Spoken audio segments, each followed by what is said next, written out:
Перизат Мырзахмет. Өмірдің аты М. Күлкіңнің құны қанша? Таңдаулы болуға зәру Перизат таңдаулы екенін дәлелдеу үшін ең алғаш ресми түрде жігітпен де жүре бастады. Өйткені қоғамның көзінде университеттің сері жігіттің таңдаулы болсаң, сенен таңдаулы адам жоқ. Ха-ха-ха, шегім-ай.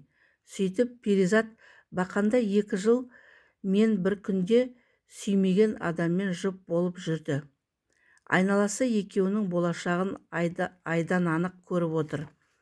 Перизат пен Әділ үйленеді. 5 қара домалақ болады. Әділ бір жерде шенеунік, Перизат бір мектепте мұғалім, сосын үпір-шүпір немере шөбере. Қара бастары көрге жеткенше осы сценарий. Бұл сценарийге жалғыз мен ғана сенбедім. Содан Құдайдың көзі түзу екен. Әділ әскерге кетті. Көзден кеткен соң көңілден кетті.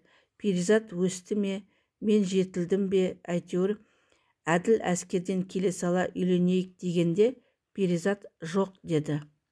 Уф, сөйтіп бәрінің басындағы сценарий Әділдің басқа қызға үйленуімен аяқталды. 23 жас. Перизат белді университеттің беделді кафедрасының жас қызметкері, КВН ойындарының жұлдызы, мүшәйрадан жүлдесіз қайтпайтын ақын. Үлкендер санасады, кішілер аузына қарайды. Таңдаулы болам, керек болам, пайдалы болам деген арман тілегінің бәрі орындалды. Қазақ қонақ ғажайып несібе, ғайып ажал ғайып дейді ғой. Мен соның қатарына махаббатты да ғайып деп қосар едім. Өйткені адам қашан өлетінін және кімге ғашық боларын, ұнатып қаларын таңдамайды. Кімге ғашық болатынын таңдай алса, бұл өмірде несі таң, несі ғажап. Сөйтіп Перизат өмірінде бірінші рет басқа адамды ұнатты. Аяқ асты. Осы тұста Перизат пен Мейрамның оқиғасы басталды. Өзінің таңдаған адамның таңдауы болудың дәмін таттық. Алғаш рет. Бұл жоғарыда айтылған атақ даңқ мінсіз сценарийлердің жанында 1000 есе артық сезім. Жауыр болса да жаза кетейін. Сүйікті адамның сүйіктісі болудан артық бақытты адамзат ойлап тапқан жоқ. Нүкте. Айнымас шындық болғаннан кейін жауыр болып кеткен. Тағы 2 жыл. Бір-бірін тапқан шат 2 адам. Болашақ туралы мүлде ойланбады. Не болады, қалай болады деп жатуға уақыт жоқ. Біріне бірі мас, тып-тыныш өздерімен өздері. Осылайша Қарағандының асфальтын алаңсыз таптап жүрген күндердің бірінде Перизатқа Алматыдан шақырту келді. Бізге бас редактор керек, телевидениеда тәжірибең болмаса көмектесеміз.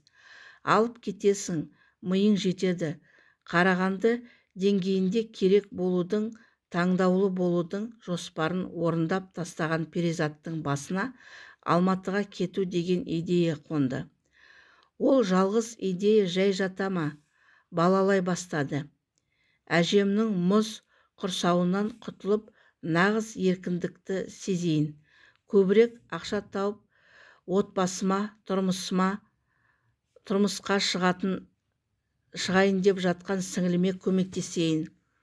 Алматы нағыз шығармашылық ортасы ғой. Олар мені таңдап тұр. Сөйтіп көктем шыға Мейрамға осы ойларын айтты. Мейрамның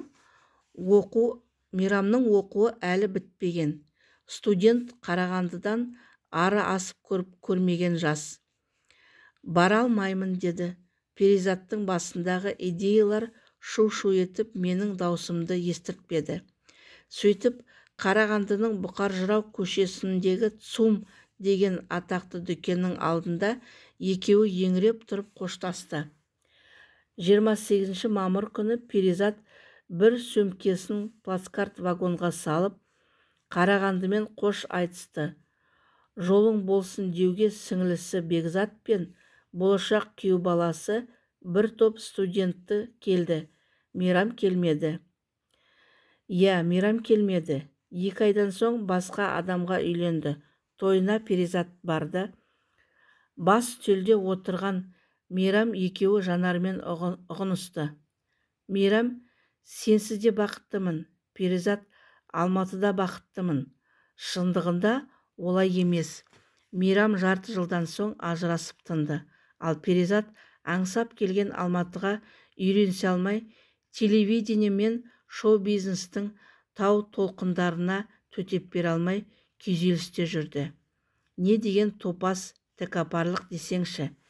Күйзелісте шешім қабылдауға болмайды. Мүлде. Ата-ана, бауырлар, дос-жаран алыста. Қарағандыда топтың алды болған Перизат Алматыда арман қуып келген көптің біріне айналды. Таңдаулы емес. Содан Перизат Алматыны жаулауға кірісті.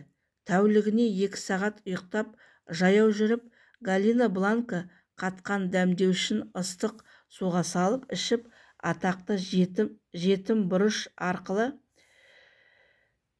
7-8 пәтерді ауыстырып, телевидение бизнестің тұрақсыз айлығын жылдап күтіп, сценарийлерді қарша боратып жүргенде жанына жақын тартқан адам табылды. Ол да тура Перизат сияқты еді. Миы мен еңбекқорлығы бар, сыр сымбаты бар, ақыл ойы, жұмысқа деген құштарлығы бәрі Перизаттың іздегені сияқты көрінді. Сөйтіп Перизат Айдарға байланды да қалды. Айдардың да жасы кіші, бірақ мысы басып тұратын еді. Перизат оған ессіз ғашық екенін айта алмады. Ауызбен айталмаған шығар. Бірақ Перизаттың ғашық екенін көзі бардың бәрі көрді. Айдар да ұнатқан адам үшін айды алуға ұмтылатын. Перизатқа Айдардың ақ дегені алғыс, қара дегені қарғыс. Айдар жүр десе жүріп, тұр десе тұрамыз. Ол құдіретті музаға айналды.